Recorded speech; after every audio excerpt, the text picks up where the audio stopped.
Rofo, when we start this out, this is for you right here. Yeah. Because you know, winning percentage of 625, by the way. That's right. When this happens, make less errors than your opponent. And I'm not cherry picking these to make my point, because this was the day baseball that happened yesterday. And the first one I want to look at is this one right here. And we can look at the next part of this box score, and we want to have a little fun with this, so give me a little bit of time right here, because when you look at a box score and you look at Freddie Freeman, look at the numbers in the categories that are all good, meaning that 0 is in the K column, which is good. So Freddie Freeman had me a day yesterday, or had himself a day, by checking all the boxes, if you will. Let's take a look at Freddie, and I want to show you his day right here. So first and foremost, my man's up in the first inning here with a man on second, just hits a rocket the other way. So I'm going to get that ribby and knock in my score column pretty quickly. Freddie Freeman knows how to hit, he knows how to drive in runs. Okay, Freddie Freeman's on second, got a good jump right here. He's going to get his run scored. I'm not so sure why he didn't slide right here, but in this particular case, it might be one of those situations where his foot's going to touch home plate maybe quicker by running through. I think he got a little bit lucky, but run scored as well. Freeze. Okay, keep it right there. That's perfect. I ain't mad at it at all. Wanted to point out, 1 ball, 2 strike, first and third. He's not trying to do too much. This is not a bad pitch right here to a Freddie Freeman with 2 strikes. You crowd him in with a heater because he's already proven he can go the other way and do damage. Freddie makes a short swing, play it, and he hits me a lazy fly ball to right field. But what's a lazy fly ball to right field with a man on third? It's another ribby. It's filling up his box score right there. I like it an awful lot. You should get some handshakes. And then this is a thing of beauty right here. 3-2, walk, spits on a pitch. So he's getting a walk in the column. Ready for this one? Oh my goodness. And we're going to play with this one a little bit. Freeze. Look at this. There's nothing attractive in the baseball world about this whatsoever. You know what's attractive, though? He didn't strike out. He puts the barrel of the bat on the ball. Now, do me a favor back there. Let's advance frame, click, click, click, and we look at this thing. Because I'm mad at pitch framers. Watch this catcher's glove. Keep it going, click, click, click. He pretends he catches it. Click, click, click, click, click. Where are you going? Because if you actually catch that and he calls that a strike, it's on him. That's not pitch framing. Okay, play it through right here. Nothing attractive about this swing other than a knock. Freddie Freeman, that's a thing of beauty right there. All right, let's look at this one for a little bit.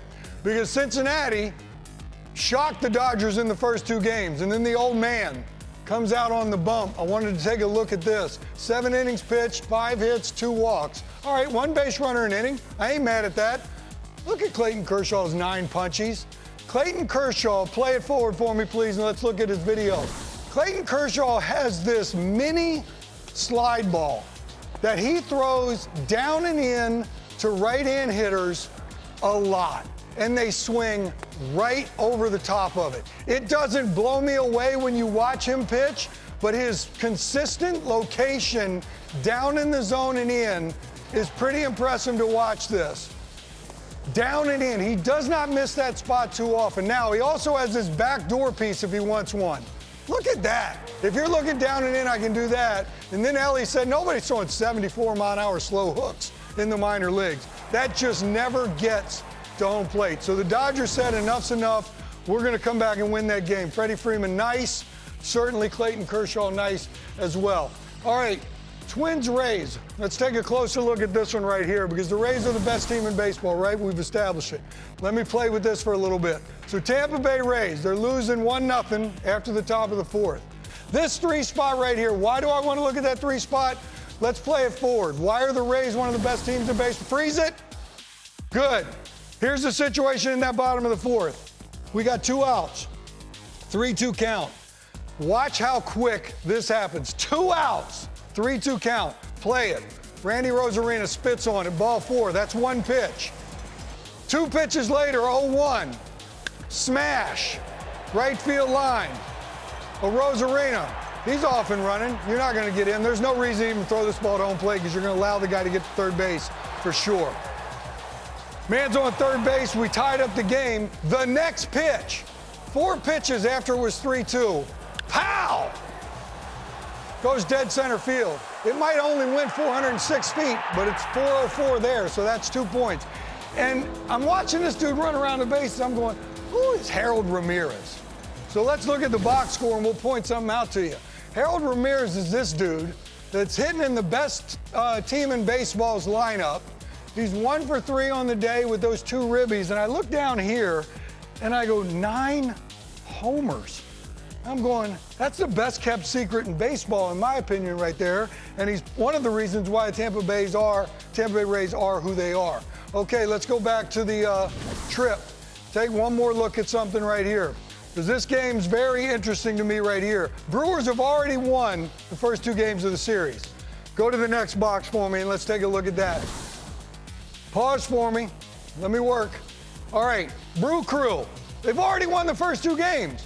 They go up 3-0 in the first inning, right?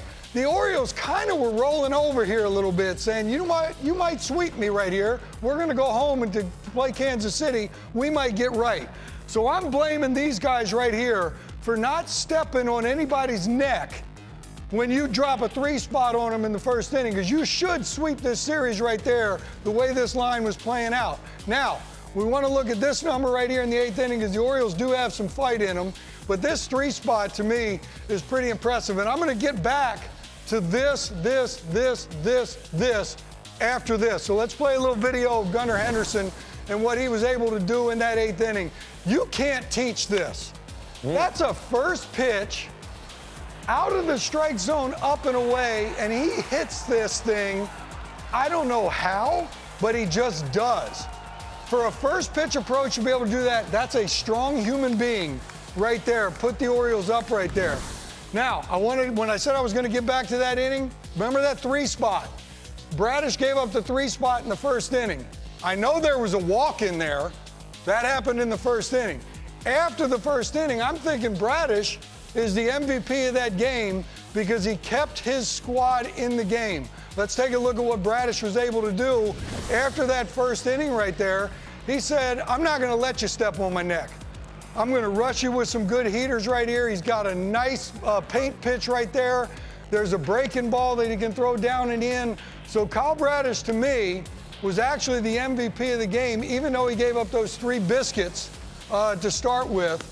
And he kept his team in the game long enough for the Orioles to fight back and kind of come back and win this. So once again, I'm proving to you, the Rays did win that game 4-2.